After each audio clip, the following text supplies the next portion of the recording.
Bienvenidos de nuevo, continuamos nuestro estudio en el Evangelio de Juan, en esta ocasión en el capítulo 2, si ustedes me quieren acompañar pueden ya buscar esta cita, Juan capítulo 2 versículo 1, donde encontramos un pasaje creo que bien conocido y hermoso también, las bodas en Caná de Galilea.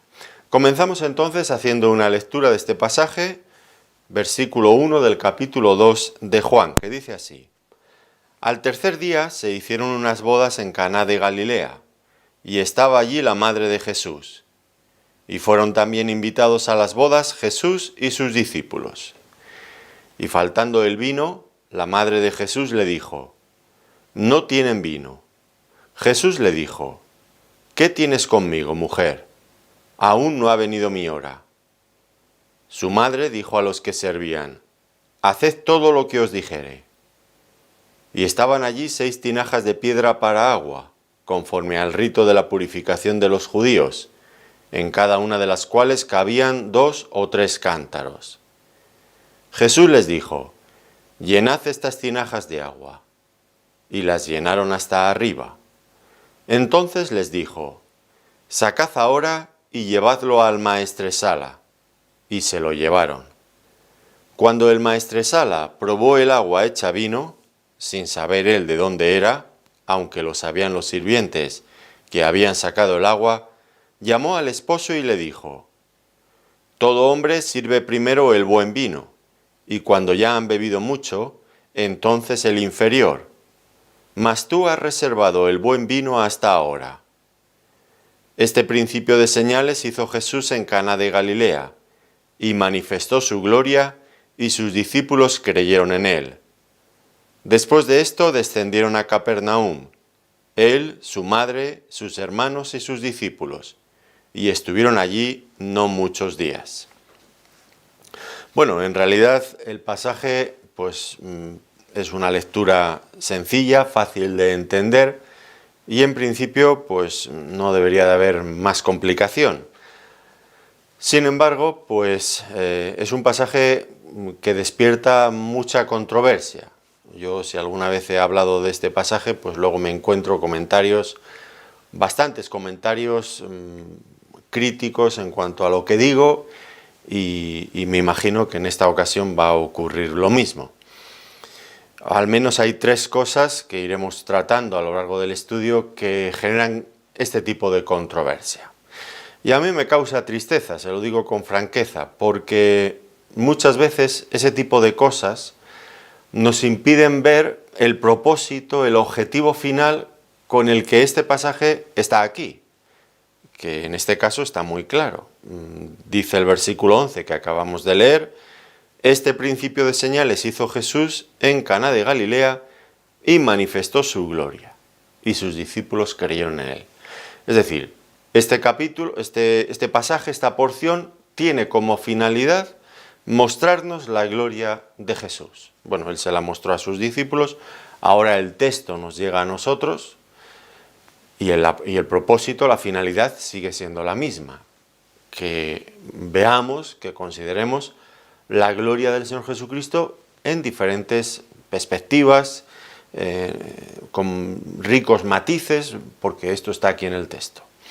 Por lo tanto, aunque es verdad que, muy a pesar mío, nos vamos a tener que detener algunos momentos a ver asuntos controvertidos, que creo que lo son por prejuicios, tengo la sensación, que algunas personas tienen, no porque el texto nos dé a pensar esto, pues cuando nos detengamos a hablar de ello, por favor, que podamos hacer el esfuerzo de ver el pasaje en su conjunto, para no perder de vista este resultado final, la gloria del Señor Jesucristo. Y cualquier detalle que nos aparte de contemplar en este pasaje la gloria del Señor, pues evidentemente no está en correspondencia con lo que el propósito del autor tenía, el propósito del autor inspirado. Bien, habiendo dicho esto, pues, y por favor analicen la evidencia que nos deja este pasaje, no tanto lo que yo digo, y procuren analizarla sin haberse puesto unas gafas de colores previa, porque si se han puesto ustedes unas gafas de sol de esas que van tintadas de azul, pues todo lo van a ver azulado. Y entonces, por mucho que yo les diga que no es azul, ustedes lo van a ver azul. Cada uno de nosotros, cuando llegamos a la palabra de Dios, tenemos que hacer ese esfuerzo de quitarnos cualquier idea previa que tengamos para ver el texto tal cual es el texto y lo que Él nos quiere decir. Vamos a intentar hacer un esfuerzo en esta dirección. En primer lugar, siempre intentamos ver el pasaje dentro de su contexto más amplio. Y si recuerdan, al terminar el estudio anterior, el Señor tenía una entrevista con Natanael, que llegó a ser discípulo del Señor. ¿Y qué le dijo el Señor a Natanael? Porque te dije, te vi debajo de la higuera, ¿crees? Y añadió, cosas mayores que estas verás. Cosas mayores que estas verás. Bueno, Natanael, como nos dice Juan en el capítulo 21, versículo 2, era precisamente de Caná de Galilea, donde ahora discurre la acción, tienen lugar estos acontecimientos. Y precisamente el milagro que el Señor va a realizar aquí, pues de alguna forma va a ilustrar de manera gráfica lo que el Señor Jesucristo le había dicho. Cosas mayores que estas verás. Aquí en este milagro vamos a contemplar que el Señor trae mejores cosas, más grandes, al final, no al principio, al final. Eso lo veremos como el maestresala le dijo al esposo. Todo hombre saca primero el buen vino y después el que es de calidad inferior, pero tú has reservado para el final el mejor vino. Cosas mayores. Bueno, pues un poco este milagro va a ilustrar esa verdad que nos va a quedar ya muy arraigada dentro de nosotros. Vayamos viendo entonces los detalles. Dice que se hicieron unas bodas en Caná de Galilea. Y aquí ya sabemos entonces cuál era el motivo por el que el Señor estaba en Caná de Galilea. Tenía que ver con una boda. Ahora, ¿quiénes eran los novios? Pues no lo sabemos. No lo sabemos. ¿Cuál era el menú? Tampoco lo sabemos. ¿Cómo iba vestida la novia? Ni idea. ¿Cuáles eran los otros invitados? Bueno, sabemos que estaba el Señor, estaba también su madre, estaban los discípulos, estaban también los hermanos del Señor, pero no se nos cuentan todos esos detalles que a nosotros nos gustaría saber, que luego es de lo que se habla después de una boda. Pues estaba fulano, pues iba vestido de tal manera, uy, la novia, qué guapa que iba, llevaba tal diadema o tal, bueno, lo que fuera, ¿no? Y el novio, bueno, y los padres, y la madre del novio, bueno, todas esas cosas que siempre dan tanto que hablar después. Todos estos detalles, aquí el relato bíblico guarda absoluto silencio. ¿Por qué? Bueno, pues ya lo he dicho al principio, porque hay otro propósito mucho más importante y todo eso simplemente serviría para distraer nuestra atención. ¿Cuál es el propósito? Lo vuelvo a repetir.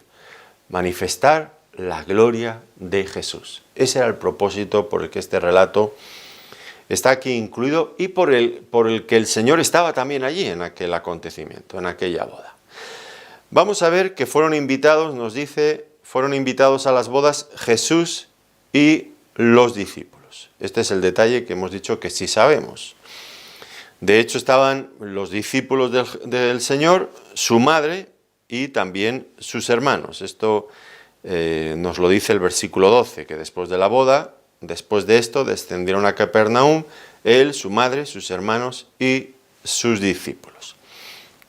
Y aquí, si me escuchan nuestros amigos católicos, ya entramos en el primer tema de controversia. Y los católicos pues nos dirán que estos no eran hermanos, que el Señor no tuvo más hermanos, que la Virgen María fue virgen después del nacimiento del Señor hasta que murió, y que estos, por lo tanto, pues serían otra cosa. Y nos dirán que eran familiares de otro rango, tal vez primos o parientes cercanos de algún tipo. Bueno, yo sé que no voy a conseguir convencerles de este asunto, de que estoy plenamente convencido de que eran hermanos, que el Señor Jesucristo, después de que nació por obra del Espíritu Santo de una virgen, que era la Virgen María, pues después María y José tuvieron una vida matrimonial normal y el Señor les bendijo con más hijos, de los cuales tenemos los nombres. No me puedo detener a explicar los argumentos. Yo sé lo que nuestros amigos católicos dicen, que en la cultura hebrea, pues un hermano pues podía incluir fácilmente a un familiar cercano, y esto está fuera de toda duda, es verdad. Y en el Antiguo Testamento, en el hebreo, pues el lenguaje no daba mucho más de sí. La palabra hermano englobaba un montón de parientes, pero no olvidemos que el Nuevo Testamento fue escrito en griego y no exclusivamente para judíos. Quizás el Evangelio de Mateo sí que lo era, pero Juan o Lucas o Marcos pues no fueron escritos para judíos, y fue escrito en griego, donde sí que estaba muy clara la diferencia entre un hermano, entre un primo o entre un pariente. Pero independientemente de eso, pues, en fin, la lectura lógica del texto creo que es concluyente, a nada que apliquemos un poquito solamente de sentido común. Fíjense, por ejemplo, cuando en varias ocasiones se habla de los hermanos del Señor, dicen allí en Nazaret, estoy leyendo ahora en Mateo, en el capítulo 13, versículo 57, bueno, 56, en el 55, ¿no es este el hijo del carpintero? ¿No se llama su madre María y sus hermanos Jacobo, José, Simón y Judas? ¿No están todas sus hermanas con nosotros? ¿De dónde pues tiene estas cosas? Aquí en el contexto está claro que estaban definiendo a toda la familia que conocían de Nazaret, el padre, la madre y los hermanos y las hermanas. En este contexto entiendo que no tiene ningún sentido citar a un pariente lejano o a un pariente cercano o a un primo. Están hablando de una unidad familiar.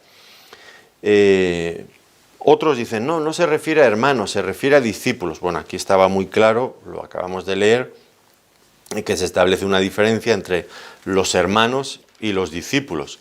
Y estos hermanos, pues por un tiempo no fueron creyentes, no creían en el Señor Jesucristo. Dice en Juan, en este Evangelio, en el capítulo 7, versículo 5, porque ni aun sus hermanos creían en Él. Lo que evidencia que estos hermanos no eran hermanos en la fe, eran hermanos en la carne. Hay una insistencia en el hecho de que María fue virgen hasta que murió, y creo que eso no tiene nada que ver con el sentir de la palabra de Dios. Más bien se corresponde con unas desviaciones tardías ya en el cristianismo, donde la virginidad asume un valor que no tiene nunca en la Biblia. Y creo que María y José habrían estado... Claro, yo ya sé lo que me van a decir, que teniendo un hijo como Jesús, como el Señor Jesucristo, ya no hace falta más hijos, que uno estaría feliz. Pero socialmente, eso sería algo triste, algo en esa cultura no bien visto. En aquel momento la esterilidad, bueno, hoy en día también lo es, pero en aquellos tiempos la esterilidad era una cosa aterradora, no habría peor, en fin, para una mujer se sentiría muy frustrada. Por el contrario, lo que se consideraba una bendición enorme era tener hijos, de hecho tener muchos hijos. En la Biblia, a diferencia de nuestra cultura actual, por lo menos aquí en España, que ya saben ustedes, los españoles, los hijos preferirían tener perro, gato, canario, loro, lo que sea, una cacatúa, antes que tener hijos. Y tendrán infinidad de mascotas, pero hijos, nuestra media creo que ronda sobre el 1,20 por matrimonio. Mi mujer y yo hicimos un pequeño esfuerzo para elevar la media, tenemos 5 hijos, pero siempre nos han mirado como los bichos más raros que uno pueda imaginar. 5 hijos, en una cultura que 1,2. Bueno, pero es que aquí, hoy la cultura es de tener pocos hijos, por lo menos en España. Pero en la cultura hebrea, la mayor bendición que un israelita podría tener es muchos hijos. Los hijos, dice la Biblia, son la herencia, son una bendición de Jehová. Recuerdan ustedes el caso de Ana, que por otro lado María, la Virgen María citó a esta mujer, o por lo menos se inspiró bastante por lo que vemos cuando hizo aquel cántico después del anuncio del ángel de que iba a ser bendecida con de esa manera tan especial, tan única. Y ella se inspiró en un cántico de Ana. Bueno, pues Ana tuvo un hijo que pidió a Dios, era estéril, y Dios le dio un hijo que fue Samuel. Regresó tal como ella había prometido y se lo dedicó al Señor. Y entonces el sumo sacerdote que estaba allí, Elí, dice en 1 Samuel, en el capítulo 2, versículo 20, capítulo 2, versículo 20, y Elí bendijo a Elcana y a su mujer diciendo: Jehová te dé hijos de esta mujer en lugar del que pidió a Jehová. Y se volvieron a su casa. Y visitó Jehová a Ana, y ella concibió y dio a luz 3 hijos y 2 hijas. Y el joven Samuel crecía delante de Jehová. 3 hijos, 2 hijas, más Samuel, en total 6. Eso era una familia ricamente bendecida. Y yo creo que no veo ninguna razón para que José y María pensaran de este mismo modo, y que eso que es de verdad una bendición, tener una familia numerosa e hijos, pues Dios se lo concediera también a este matrimonio. Y por eso cuando leo en Mateo o en otros evangelios que la familia del Señor era una familia numerosa, creo que evidentemente el Señor bendijo mucho a José y María después. Lo que no quita en absoluto ni resta nada al hecho de que María fue virgen hasta que concibió, en la concepción del Señor Jesucristo, hasta que nació. Después ya, pues dice que José, nos dice el Evangelio de Mateo, conoció a su mujer, que, en fin, y tuvieron a Jesús después de que dice que Jesús era su hijo primogénito, lo que da a entender que después hubo más hijos. Bien, pues ya sé que esto me van a llover las críticas, me van a decir de todo, de las formas más groseras a veces y más educadas otras veces. Bueno, hagan lo que crean que deben hacer, pero por favor analicen esta evidencia a la luz de lo que la Biblia dice. Quítense las gafas y verán que en la Biblia no hay mucho margen para pensar de otra manera. En todo caso, no nos desviemos de nuestro tema, porque este pasaje no está para hablarnos de los hermanos de Jesús. Desgraciadamente me he tenido que entretener en eso, porque es que recibo muchísimos comentarios. Es quizás de las cosas que más me comentan muchas veces de los estudios. Pero el propósito es admirar al Señor Jesucristo. Entonces, vemos que sí, que el Señor fue con sus discípulos.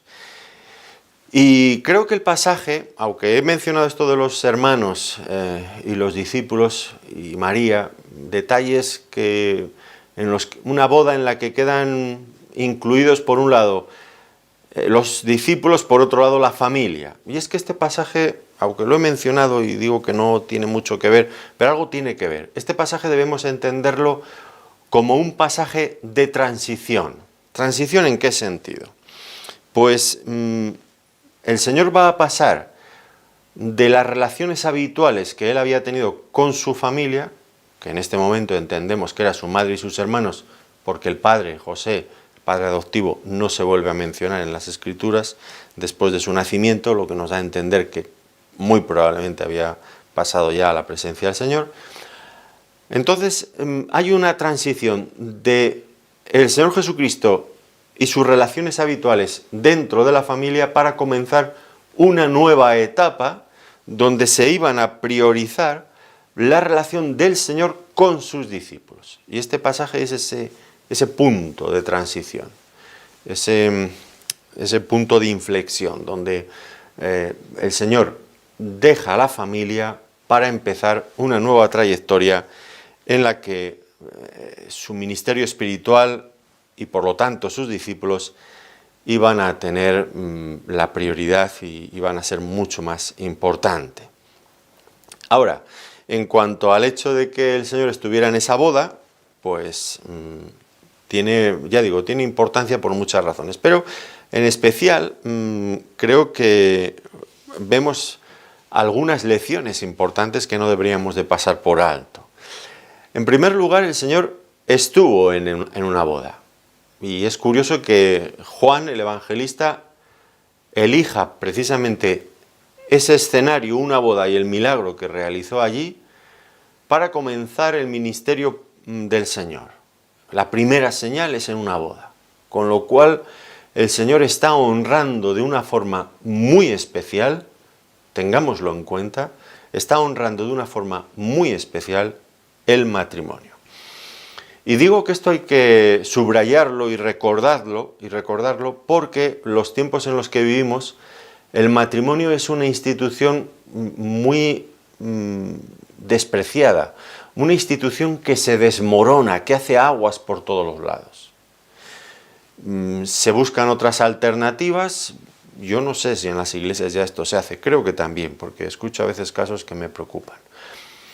Que las personas ya no se casan, se juntan a vivir y ya no se establece este compromiso social, civil, ni siquiera religioso tampoco, en el que los dos contrayentes asumen, desde el punto de vista bíblico el matrimonio es un pacto, asumen este pacto sagrado, donde se comprometen el uno con el otro en la presencia de Dios. Pues ahora esto se desprecia. Pero no lo olvidemos, el Señor honró el matrimonio precisamente de esta manera que estamos viendo. Y la segunda lección que quiero subrayar en este momento es que es importante invitar al Señor Jesucristo a nuestro matrimonio. Sobre todo si queremos que acabe bien. Ya vemos que de repente empezaron a tener problemas y no tardando mucho. ¿Cuántos matrimonios hay que empiezan a tener problemas el mismo día de su boda? Yo he escuchado a matrimonios discutir, de esos matrimonios que nunca se perdonan nada, que todo lo recuerdan perfectísimamente y se llevan una contabilidad exhaustiva de todo lo que el uno se ha hecho al otro. Y a veces les he escuchado discutir a algunos, desgraciadamente, me acuerdo el día que nos casamos, que ya me hiciste no sé qué. Bueno, acordarse ya empezaron a tener problemas el día de su propio matrimonio. Pues es imposible, es importante invitar al Señor Jesucristo a nuestro matrimonio si queremos que acabe bien, porque los problemas pueden surgir incluso dentro del matrimonio. Aquí vamos a ver que este matrimonio ya tenía problemas importantes allí mismo durante la celebración. Ahora, cuando digo que hay que invitar al Señor a nuestro matrimonio, por favor no entiendan, eso sería muy triste, que lo que quiero decir es, bueno, hagamos una ceremonia religiosa por todo lo alto para que el pastor o quien sea nos bendiga y nos diga, haga un sermón muy bonito y haga todo aquello para el reportaje fotográfico. Eso no tiene ningún sentido, ningún sentido. Lo importante es invitar al Señor a nuestro matrimonio para que Él forme parte de nuestro matrimonio. De hecho, Él tenga el primer lugar en nuestro hogar, en nuestro matrimonio. Y lo que Él dice sea lo que obedezcamos por encima de cualquier otra cosa. Él sea la prioridad de nuestro matrimonio. Eso es lo importante. Y es así como el matrimonio se puede sostener hasta el final en días tan difíciles como los que vivimos. Que los matrimonios hacen aguas por todos lados. Yo, en fin, algunas veces leo el periódico y yo no sé por qué en los periódicos que yo leo, que suelen ser periódicos nacionales, de estos o internacionales, pero que bueno, pues no es prensa amarilla o prensa rosa de esa de los cotillos, pero a veces también aparecen noticias de estas, oiga, y me llama la atención, con tristeza. Tal matrimonio de Hollywood, que llevaban 12 años casados, considerados uno de los matrimonios más estables de esa farándula del Hollywood. Dice, se han divorciado, 12 años de matrimonio, y eran uno de los matrimonios más estables de Hollywood. 12 años, un matrimonio de lo más estable. Es que duran muy poco, menos que un pastel en la puerta de un colegio, diríamos aquí en España. Es que no duran nada, un matrimonio, nada. Está tan atacada esa institución, tantas tentaciones, tantos problemas, esa actitud de, bueno, a nada que tengas un problema, lo tiras todo por la borda y lo dejas y te buscas otra. No tienes por qué sufrir. Si no os aguantáis, no hagáis nada por reconciliaros y por solucionar la cosa. No, nada, cada uno, tú con tu madre y yo con la mía, y empezamos de nuevo otra relación a la primera de cambio. No. Hay que luchar por el matrimonio, pero la primera cosa que hay que tener en cuenta para que el matrimonio funcione es tener al Señor en nuestro matrimonio, como el centro, el eje central de nuestro matrimonio. Ahora, en aquella boda nos dice que faltó el vino. Y aquí entramos en nuestro segundo tema de controversia, que tampoco es un tema principal en este pasaje, pero que crea infinidad de discusiones. ¿Era vino como nosotros entenderíamos lo que es vino con alcohol, o era mosto sin alcohol? Bueno, pues creo que hay personas que han sufrido tanto por las consecuencias del alcohol, del vino o de otros tipos de bebidas alcohólicas, que han sufrido tanto en sus entornos familiares, quizás por un familiar, por un padre alcohólico, o tal vez porque ellos mismos han tenido muchos problemas con el alcohol, que lo último en lo que pueden pensar, y a veces me lo han dicho, dicen, es imposible que fuera vino con alcohol, porque el Señor nunca podría hacer un milagro produciendo algo que es tan malo y tan nocivo para el ser humano, como es el vino con alcohol. Y tienen este argumento. Yo quisiera decir que el vino no es el problema. Como el Señor Jesucristo dijo, no es lo que entra en el estómago lo que contamina al hombre, sino lo que sale del hombre. Y entonces dijo una serie de cuestiones que salen del corazón, que son las que contaminan al hombre. Y ese es el problema.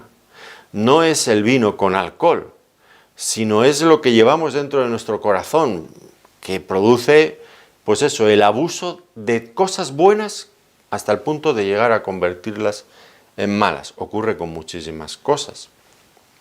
No dormimos en el suelo porque la cama nos incita a la pereza. No, la pereza es un pecado, pero no la cama es mala por eso, porque nosotros seamos perezosos y nos quedemos en la cama. La comida, pues la comida es buena, pero hay gente que es glotona y abusa de la comida, y eso, la glotonería, puede ser un pecado también, por supuesto. Hay muchas cosas que no son malas en sí, pero que nuestro corazón las convierte en malas porque es malo, porque nuestro corazón es malo. Y hay que diferenciar entre lo que es la cosa en sí y el mal uso que nosotros le damos. Desde mi punto de vista, yo creo que lo lógico, a mí cuando leo este pasaje que le dice el maestresala, ha reservado el buen vino, yo entiendo lo que es un buen vino. Es un buen vino que ha sido curado por más años, que ha sido tratado, las barricas donde han estado, en fin, cómo se ha ido, de qué cosecha proviene, cómo fueron las lluvias ese año. Hay una serie de factores que finalmente hacen que un vino sea mejor, sea peor, pero es vino con alcohol. Y en España, que yo vivo en una zona además que hay mucho vino, pues se produce mucho vino, quizás no es el mejor de España, en la zona donde yo vivo, pero entendemos esta cuestión, y para mí está fuera de toda duda. Claro, yo hablo de esta manera, yo nunca he tenido un problema con el alcohol, nunca, ni antes ni después de ser cristiano. Nunca me he emborrachado, nunca he abusado de la bebida, no es uno de mis problemas. Tendré otros, desde luego que sí, pero el alcohol no ha sido uno de estos. Y quizás pues yo hablo de esta forma y bebo vino en la comida, no en ningún otro momento. Y siempre con mucha moderación, y nunca ha producido en mí esos efectos. Y entiendo que el vino en ese sentido no es malo, aunque ya sé que esto que estoy diciendo me va a caer una de las gordas, ¿no?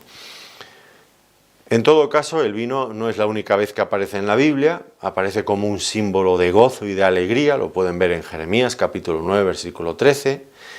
Se utilizaba como un alimento general, Génesis capítulo 14, versículo 18, Números capítulo 6, versículo 20, Deuteronomio capítulo 14, versículo 26, Nehemías capítulo 5, versículo 18.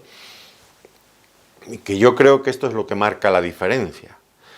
El vino como parte de la alimentación.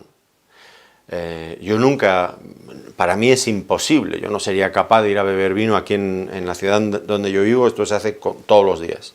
Las personas salen de trabajar y tienen la costumbre, y además existe hasta la expresión, vamos a tomarnos unos vinos. Y la gente antes de ir a comer se va a tomar unos vinos. Yo eso sería incapaz de hacerlo. Yo puedo beber un poco de vino y siempre con la comida.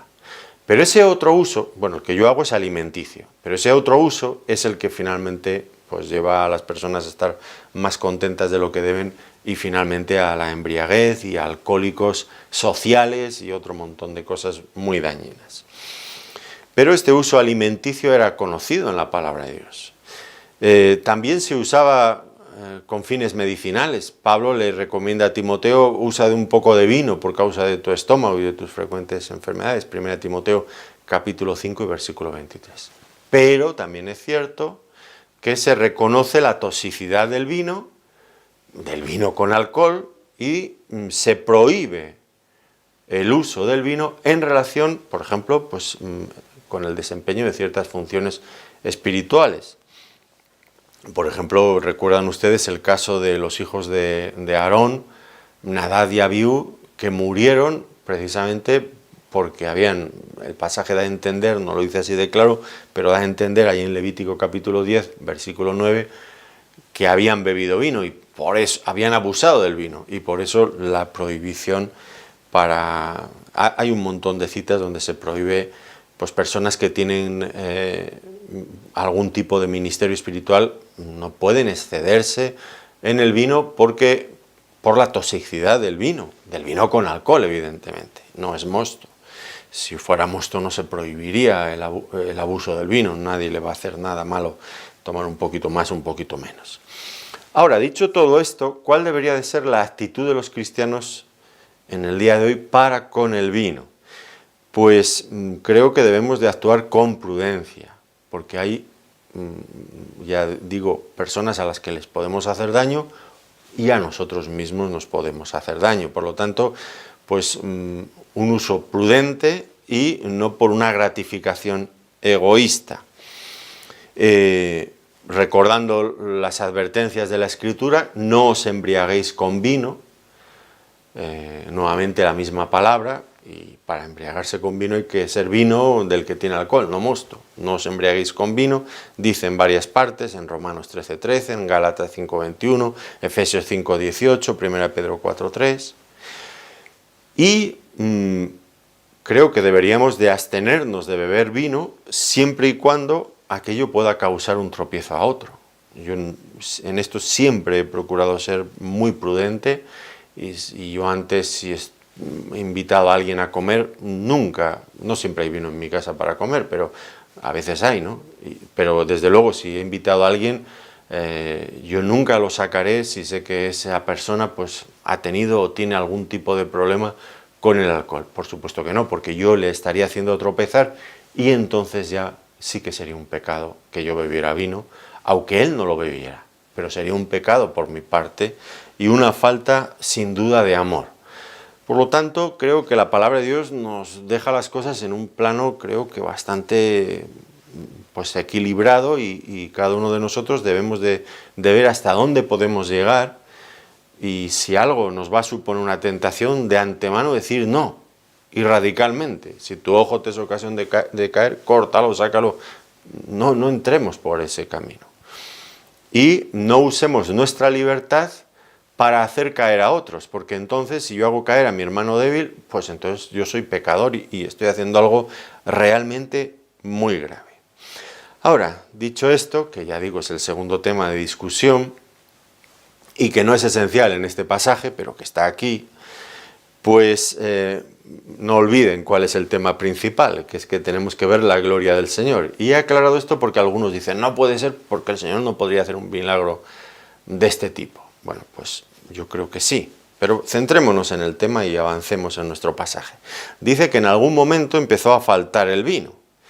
¿Y por qué? Bueno, pues tal vez había más invitados de los previstos, habían calculado mal, o no tenían suficientes recursos, era una familia pobre. Ahora, ¿se pueden ustedes imaginar la comidilla, la conversación al día siguiente, todo el mundo hablando? Pues fuimos a la boda y no te lo imaginas lo que nos pasó, que no había vino a la mitad de la boda, oye. Bueno, una vergüenza para la familia, poner en evidencia tal vez su falta de previsión o su falta de recursos económicos. Qué bochornoso habría sido todo eso. Ahora, creo que esto no es la única vez que ha pasado. Personas que creían que llevaban todo lo necesario para sacar adelante su matrimonio y a la mitad del camino se dieron cuenta que les faltaba lo más importante o lo necesario para acabar la vida matrimonial. Y en ese sentido, qué importante es tener al Señor allí, porque Él es el que nos va a dar los recursos necesarios para llegar hasta el final. Y ahora la madre de Jesús le dijo, no tienen vino. Por lo que ya vemos, pues la madre estaba también allí, la Virgen María. No sabemos qué relación tenía con los novios, pero evidentemente se movía con bastante libertad en aquella boda, lo que nos hace pensar que era un familiar cercano. Digo que se movía con libertad porque estaba al corriente de los problemas que estaban surgiendo e incluso daba órdenes a los criados en un momento, ¿no? María, la Virgen, sabía que el Señor Jesucristo podía perfectamente solucionar aquel problema. Por lo tanto, no dudó en dirigirse a Él. ¿Por qué sabía esto? Bueno, me imagino que ella seguía guardando en su corazón, como nos dice Lucas capítulo 1, versículos 26 al 38, aquellas cosas que habían tenido lugar cuando se presentaron con el Señor para llevarlo al templo, para presentarlo en el templo. Y las palabras tanto de Ana, la profetisa, como de Simón, acerca del Señor, aquellas cosas tan asombrosas que escuchó María y que seguía meditando en su corazón sobre ellas. Y por supuesto, 30 años con el Señor en casa, pues ya sabía quién era el Señor. Quizás no lo había visto hacer milagros, no lo sé, pero uniendo unas cosas y otras, pues sabía. Y ahora ella le pide al Señor que pues haga un milagro. Esto es lo que realmente le está pidiendo. ¿Qué otra cosa le está pidiendo? Le estaba pidiendo. No tienen vino. A mí si me dice mi madre en una boda, Luis, no tienen vino. ¿Y yo qué le digo? ¿Qué quieres? ¿Que haga un milagro? ¿De dónde lo voy a sacar? La idea aquí es, haz un milagro. Y no solamente haz un milagro, sino empieza ya a demostrar quién eres. Manifiéstate públicamente. Ella recordaba, como he dicho, todas aquellas profecías en cuanto a Él, ese carácter mesiánico del Señor. Manifiéstate públicamente. Esta es la idea. ¿Y por qué digo esto? Bueno, por lo que a continuación viene. La respuesta del Señor. Jesús le dijo, ¿qué tienes conmigo, mujer? Aún no ha venido mi hora. Y este es el tercer tema de controversia con nuestros amigos católicos. Ellos desde luego no van a interpretar que aquí haya ningún tipo de desacuerdo entre el Señor y María, pero creo que está fuera de toda duda. ¿Qué tienes conmigo, mujer? Aún no ha venido mi hora. Lo que le está diciendo es que no están de acuerdo en cuanto al programa que el Señor tenía que llevar, y el Señor le está diciendo algo así como que te estás inmiscuyendo en asuntos que no te corresponde. Esto es lo que entiendo. Creo que es lo que se entiende, aunque ya sé que nuestros amigos católicos me van a decir de todo. Hay un desacuerdo, yo creo que sí, pero notemos que el Señor no es descortés con su madre, eso no, eso de ninguna de las maneras. Ahora, sí que hay un matiz interesante, y es que el Señor le llama madre, no le llama madre, sino que le llama mujer. ¿Qué tienes conmigo, mujer? Digo que no hay es un trato descortés porque este mismo término, mujer, es con el que el Señor se refiere a María cuando, estando en la misma cruz, está cuidando todavía de María, que está allí presente, y le dice al evangelista, cuando vio Jesús a su madre y al discípulo a quien él amaba, que estaba presente, dijo a su madre, mujer, no madre, sino mujer, he aquí tu hijo. ¿Por qué este cambio de término? No madre, sino mujer. Ya vemos que no es una falta de respeto, eso desde luego que no. Pero lo que sí, y antes lo he mencionado, hay aquí un pasaje, un relato que introduce un punto de transición. María también debía de asumir esa transición. ¿En qué consistía? Bueno, ya no tenía ya que seguir pensando en Jesús como la madre de Jesús, sino que tenía que empezar a ver a su hijo no como hijo, sino como Mesías, más aún como Señor, y empezar a estar sujeta a Él de esa manera, como Señor. Y ¿Cuál era el desacuerdo entonces? Bueno, pues que ella seguía actuando como madre y además parecía querer dar órdenes o inmiscuirse en su tarea mesiánica, diciéndole cuándo debería de empezar a lanzar su carrera como Mesías. Y entonces ella no se estaba colocando en el lugar correcto. No. Y el Señor no podía aceptar esto. El Señor no podía aceptar que fuera María, su madre, esta relación humana, quien determinara el momento en que la hora de comenzar tuviera lugar. Eso no le correspondía a María, le correspondía a su Padre en el cielo, a su Padre celestial. Ahora, digo que nuestros amigos católicos esto desde luego no lo van a aceptar, por supuesto, porque ellos en este pasaje, extrañamente, sacan todo lo contrario de lo que yo estoy explicando y que creo que el pasaje nos explica. Ellos creen que esta intercesión de María aquí no tienen vino. Ellos sacan de aquí la conclusión, la justificación para la mediación celestial de María a favor de todos los creyentes en este momento que oren a María en el cielo pidiendo el favor de su Hijo.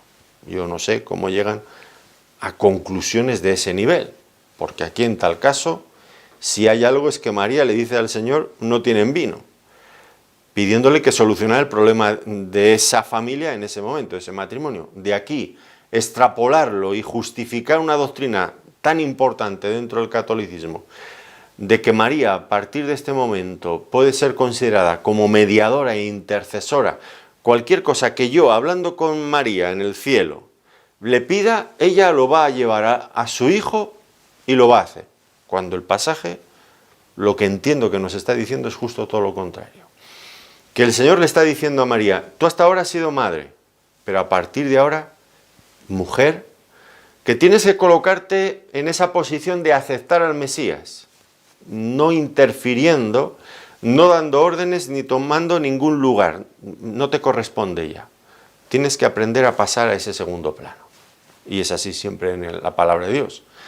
La tradición católica, que no es la Biblia, sino la tradición, lo que otros dijeron muchos siglos después, se fue curtiendo ahí creando una doctrina que fue evolucionando a través de los siglos hasta que María llegó a ser lo que hoy es en el catolicismo, que no es en la Biblia, En la Biblia lo que tienen es esto, y de aquí sacan toda esa doctrina tan importante en el catolicismo, porque ahora mismo, aunque ellos digan que no, pero María es súper importante. Seguramente en las iglesias católicas hay muchos más altares dedicados a María que al Señor. Eso echen la cuenta y lo verán. El Señor le dice, aún no ha venido mi hora. ¿A qué hora se refería el Señor? Bueno, en otras ocasiones en el Evangelio de Juan vamos a ver que la hora a la que hace referencia tiene que ver con la hora de sufrimiento, de padecimiento, que precedería a la hora de triunfo y de glorificación. Aquí, en cambio, no es a esa hora a la que se refiere, sino a la hora en la que el Señor se iba a manifestar como Mesías. Ahora, aunque le dice a María, aún no ha venido mi hora, por fin hace caso a lo que el Señor a lo que María le sugirió.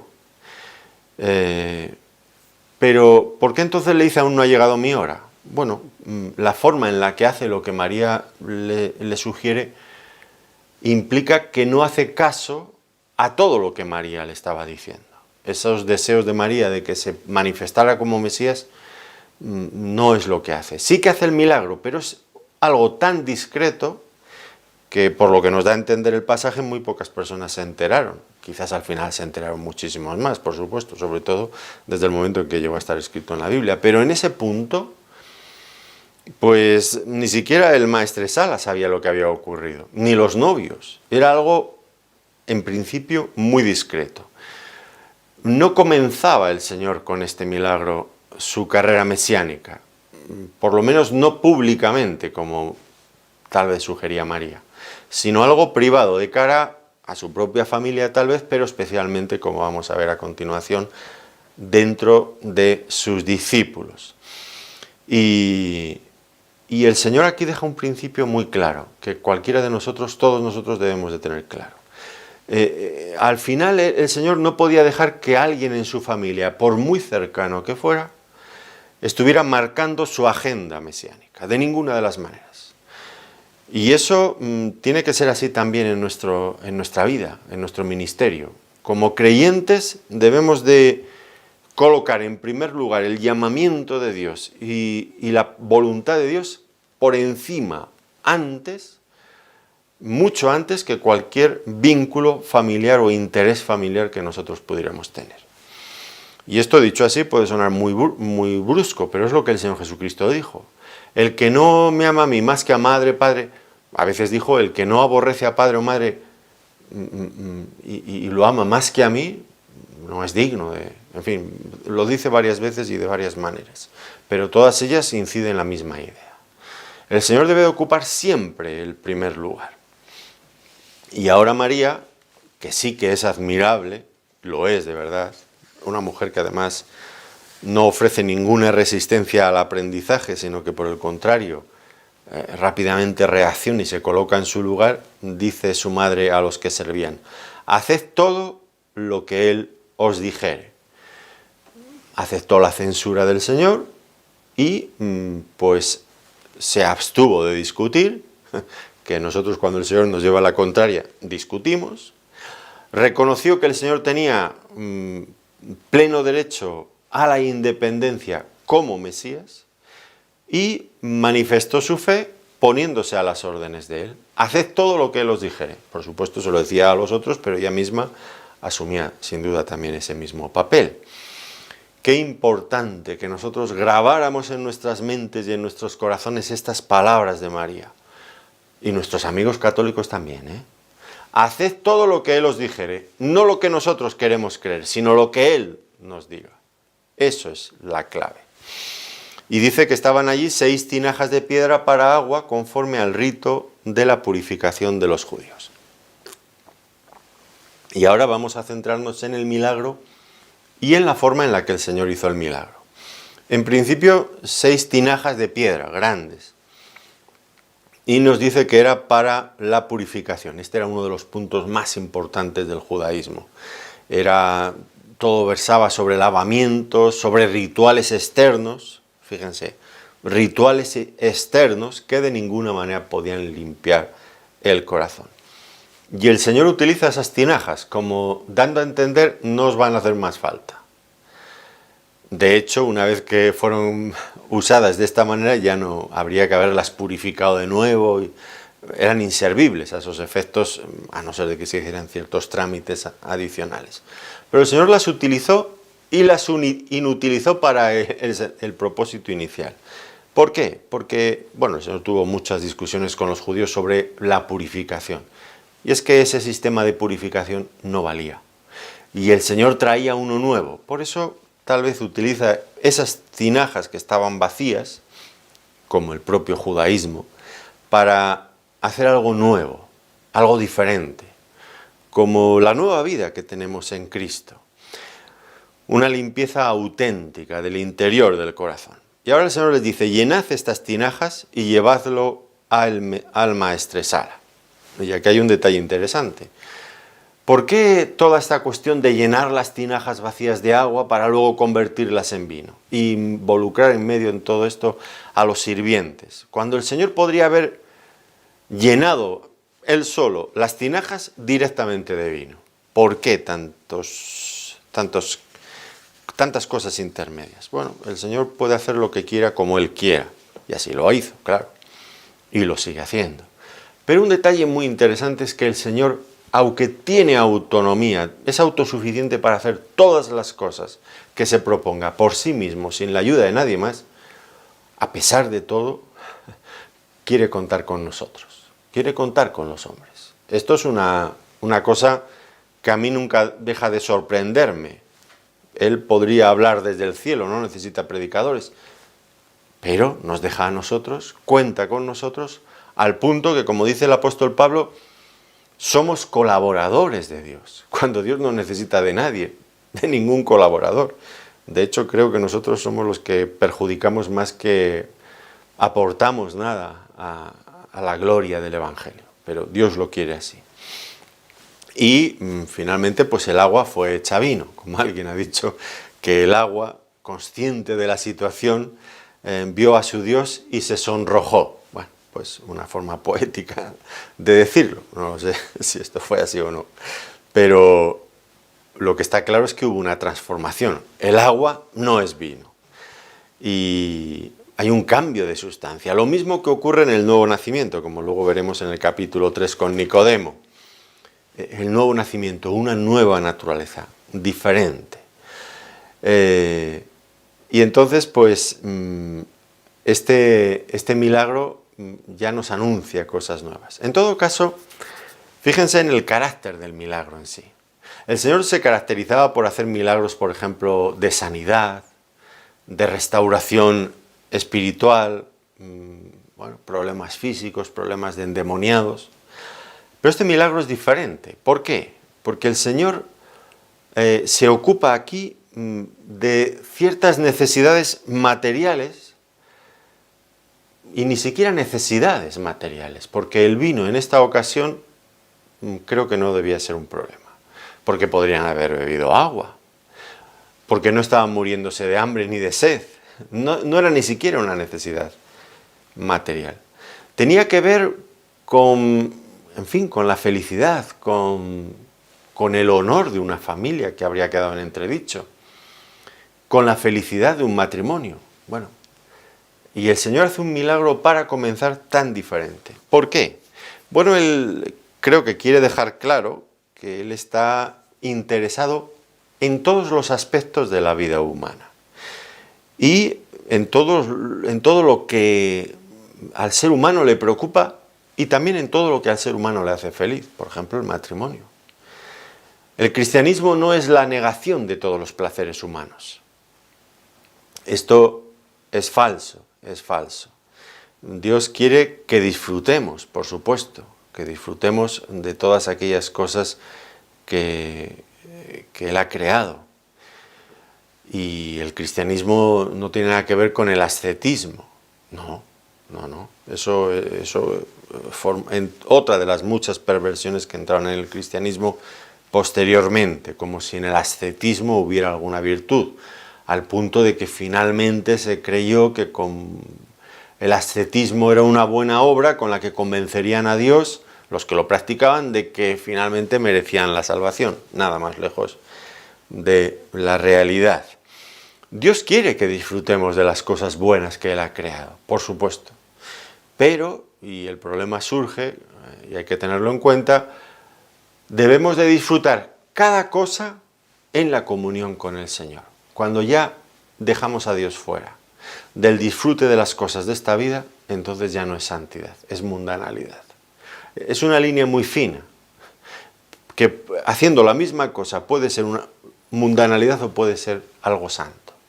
Cuando dejamos a Dios fuera de nuestras vidas para disfrutar de las cosas, pues es algo mundano, pero la misma cosa se puede disfrutar con el Señor.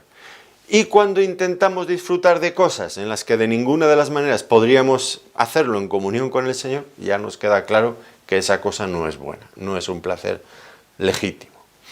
Y debemos abstenernos de ello. El Señor quiere llegar a nuestras vidas para hacernos felices, no lo olvidemos. Y ahora esta frase del Maestresala: tú has reservado el buen vino hasta ahora. Cuando lo probó, dijo, pero bueno, qué sorpresa, qué buen vino has reservado hasta el final. La idea aquí es que, bueno, cualquier persona en cualquier otra boda que él hubiera participado, el Maestresala era una especie de maestro de ceremonias, él lo que acostumbraba es, bueno, sacan el buen vino al principio y cuando ya la gente ha bebido y, bueno, pues ya están quizás un poco contentos por el alcohol, pues dicen, bueno, ya aunque saques un vino inferior ya no notan la diferencia. Pero tú no has hecho esto, tú has sacado el buen vino al final. Y es que el Señor, como digo, no ha venido a robarle nada a los hombres, sino a añadir a los hombres alegría y felicidad. Es lo contrario de lo que hace el diablo. El diablo al comienzo te da no algo muy bueno, pero un poquito, te deja probar alguno de los placeres del mundo, pero luego te lo quita todo y lo peor, lo terrible viene después. Con el Señor ocurre lo contrario. El Señor al principio nos da cosas buenas y al final todavía vienen cosas infinitamente mejores. Lo que hace el diablo se puede ilustrar perfectamente con la parábola del hijo pródigo. Al principio disfrutaba, tenía dinero, dilapidó se esfumó la herencia que le había sacado a su padre y entonces desde luego no le faltaban amigos ni nada. Pero luego se vio comiendo algarrobas con los cerdos. Eso es lo que hace el diablo. Pero con Cristo todo es mejor al final. En Cristo, para empezar, la revelación que tenemos es mucho mejor que la revelación, por ejemplo, que tuvimos con los profetas. En Cristo la luz resplandece en su clima, con toda la intensidad. La nueva vida que Cristo nos va a dar es mucho mejor que la vieja vida que teníamos. Si Cristo está presente en nuestro matrimonio, el matrimonio será mejor al final que al principio, sin lugar a dudas. Las bodas del Cordero van a ser infinitamente mejores que estas bodas, las bodas de Caná de Galilea. La vida eterna con el Señor será infinitamente mejor que la vida presente, por supuesto. Y este es el milagro que el Señor hizo, con el que comenzó. Dice, este principio de señales hizo Jesús en Caná de Galilea. Este y no otro es el propósito. Manifestar la gloria del Señor a sus discípulos. Esto es lo fundamental. Luego, después de esto, ¿qué pasó? Bueno, pues el Señor regresó con su madre y sus hermanos a Capernaum. Allí pasaron no mucho tiempo y, nos lo dice el pasaje, estuvieron allí no muchos días. ¿Por qué? Bueno, porque su madre y sus hermanos regresaron a Nazaret, que era donde ellos vivían, donde estaba el hogar familiar. Pero el Señor, sabemos por los evangelios sinópticos, que Él estableció su base de operaciones en Capernaum una vez que comenzó su ministerio mesiánico. Esto también pues, nos introduce en este punto de transición. Por lo tanto, aquí el Señor comienza a manifestarse en un ámbito más reducido, con sus discípulos. Es el principio de señales. Y notemos bien cómo se refiere a ello el evangelista, porque lo va a hacer así siempre. Es un principio de señales. La palabra señales, Juan no utiliza en su evangelio la idea de milagros, de maravillas, de poderes, no es esto lo que él quiere enfatizar. No es lo asombroso o lo poderoso del hecho, sino el significado de ese milagro, de esa señal. Por eso en este evangelio solamente hay 7 milagros, creo que sin contar la resurrección del Señor Jesucristo. 7 nada más. ¿Por qué tan pocos? Cuando los otros evangelios tienen infinidad. Bueno, porque a Juan lo que le interesa es mostrar cómo esos milagros, tal como son llamados en los otros evangelios, aquí son considerados señales, porque apuntan en alguna dirección. Y Juan no quiere que nos quedemos en la señal, sino que vayamos a donde la señal nos apunta. Por eso son muchos los comentarios, las discusiones, los diálogos, las enseñanzas que el Señor hace a raíz de cada uno de los milagros, para que veamos su significado. Lo recordarán y lo iremos viendo con facilidad. Por ejemplo, el milagro de la multiplicación de los panes y los peces. El Señor se presenta como el pan de vida. El milagro de la sanidad de la ceguera de un ciego de nacimiento. El Señor se presenta como la luz del mundo. El Señor resucita a Lázaro y el Señor se presenta como la resurrección y la vida. Esto es lo importante. Subrayar de cada milagro el significado que tiene en relación con la persona del Señor. Y aquí dice que esta es la primera señal. Y dice que con ella manifestó su gloria y sus discípulos creyeron en Él. ¿Es que no creían en Él ya? Sí que creían en Él. Pero esto pues sirvió para fortalecer, para confirmar su fe y para fortalecer también a sus discípulos en la relación que tenían con él, para que lo empezaran a ver como el Mesías.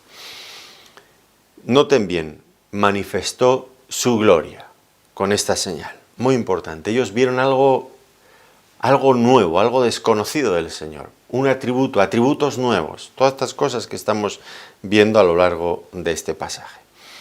Qué importante que lograran ver su gloria, aquí por primera vez, pero mucho más en otra multitud de ocasiones. ¿Por qué digo que esto es importante? Porque ellos un día llegarían a ser apóstoles, enviados al mundo, como embajadores del Señor, con su autoridad. Y antes de eso, imprescindible, tenían que ver la gloria del Señor. Este es el patrón, es el esquema que se reproduce una y otra vez en la Biblia. Moisés en la zarza ardiendo, Isaías cuando vio al Señor sentado en su trono, Ezequiel al comienzo, en el capítulo 1, la visión de la gloria de Dios que tuvo allí, creo que era junto al río Quebar, me parece que era. Bueno, la gloria de Dios, antes de que comenzaran su ministerio profético. Ya les he contado en alguna ocasión, me parece, aquella conversación que tuve con un hombre de Dios. Le dije, hombre, ¿y cómo no ha pensado usted venir aquí a Ávila con la necesidad que hay en esta ciudad de hombres como usted? Y él me dijo, ¿tú crees, Luis, que lo importante para ir a un sitio a trabajar para el Señor es considerar la necesidad que hay de la obra? Digo, claro, ¿qué otra cosa puede haber? Y él me dijo, mira, yo creo que en la Biblia hay un patrón que se repite una y otra vez. Y es que aquellos hombres que son llamados a la obra de Dios primero han visto la gloria del Señor. Han conocido al Señor en toda su majestad, en su hermosura, en su belleza. Lo han conocido como Dios, con sus atributos divinos. Y me dijo, mira, si una persona sale a la obra de Dios por la necesidad que hay en la obra, pero sin haber visto la gloria de Dios, sin ser lleno, impactado por la gloria de Dios, ese hombre tarde o temprano se derrumbará. Esto mismo le estaba diciendo yo a un joven hace no muchos días, precisamente por el planteamiento era el mismo. Su padre le decía, mira, tal vez aquí es necesario en el futuro que tú pienses en ser pastor. Y yo le dije, mira, le decía a su padre, es que hay tanta necesidad y tú tal vez... Yo le dije, ¿tú has visto la gloria del Señor? ¿Tú has recibido un llamamiento de parte del Señor? Dice, bueno, pues yo no, realmente no. Digo, no se te ocurra involucrarte en nada de todo eso. Aunque tu padre, que es pastoría, te diga esto, aunque vayan surgiendo personas que te muestren la necesidad, mientras no hayas visto la gloria del Señor, no entres en ese tema. ¿Por qué? Bueno, porque si uno sale a la obra de Dios por la necesidad que hay en la obra, eso es frustrante, porque la necesidad no disminuye nunca. En tal caso, cada vez va creciendo. Y eso al final coloca encima de nosotros un peso insoportable. Mientras que si una persona entiende la grandeza, la belleza del Señor, no de ver una visión, no, de entender por la palabra de Dios quién es el Señor. Entonces, aunque la necesidad sea mucha, aunque los problemas crezcan constantemente, la persona que entiende quién es el Señor se sostendrá contra viento y marea mirando al Señor, al que ya conoce. Pero de otra manera, no. Dice finalmente que después de esto descendieron a Capernaum y es allí donde él establece su base de operaciones. Imaginamos, como digo, que su madre y sus hermanos regresarían pronto, después de unos pocos días, a Nazaret. Aquí el Señor comienza, por lo tanto, su ministerio. Este pasaje es un pasaje, ya digo, de transición. Entre el Señor dentro del ambiente familiar, tal vez fue invitado a esa boda como parte de esa cuestión familiar, pero acabamos el pasaje viendo que ha habido un cambio. Se le ha explicado a la madre, a María, los discípulos han visto su gloria, comienza una nueva etapa. Y vamos a ver en el siguiente pasaje que ahora ya sí el Señor se va a manifestar públicamente, ya da comienzo público a su ministerio mesiánico. Nosotros nos quedamos aquí.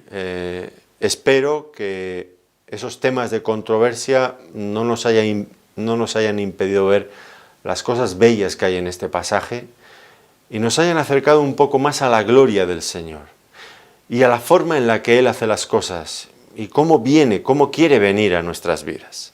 Y por supuesto, si usted no es un creyente, déjeme que le diga que no sabe lo que se está perdiendo. Es muy probable que esté teniendo dificultades en muchas áreas de su vida, tal vez incluso en el propio matrimonio. La solución, estar con el Señor. Con el Señor las cosas cambian. Con el Señor lo bueno, lo mejor viene después. Lo bueno viene al comienzo, pero lo mejor viene después. Con el Señor. Algunas personas nos dicen, oiga, yo soy creyente y tengo al Señor en mi vida, pero ¿por qué mi matrimonio va mal? Bueno, porque quizás en el matrimonio no se da prioridad al Señor. El Señor no es el centro del matrimonio. Hay que volver al Señor. Y si usted está comenzando su matrimonio, ponga al Señor en el primer lugar. No solamente le estoy diciendo que haga una ceremonia religiosa, eso ya he dicho que no sirve para nada. Pongan al Señor cada día de su vida y de su matrimonio y verán cómo la cosa va a mejor. Mi mujer y yo estamos casados. Este año creo que hacemos 34 años de casados. Y es verdad, el matrimonio es difícil. Y con el carácter que yo tengo y con el carácter que tiene mi mujer, pues lo más fácil es que no hubiéramos durado ni el primer año. Y llevamos 34 años casados y 2 de novios, que aquello me pareció una eternidad. 34 años casados. Si estamos casados no es por nosotros, es por el Señor. Y es porque de verdad creo que tanto mi mujer como yo tomamos en serio al Señor. En nuestro matrimonio. Nuestro matrimonio, de hecho, lo que pretendemos es servir al Señor juntos. Es el eje central. Y sí, las dificultades surgen a diario, pero el Señor añade mayor gracia. Y este es mi consejo, desde luego. Tomen en consideración al Señor en sus matrimonios también, en su vida en general, y verán cómo lo mejor viene después. Que el Señor les bendiga muy ricamente. Gracias por habernos acompañado en este tiempo de estudio bíblico. Gracias.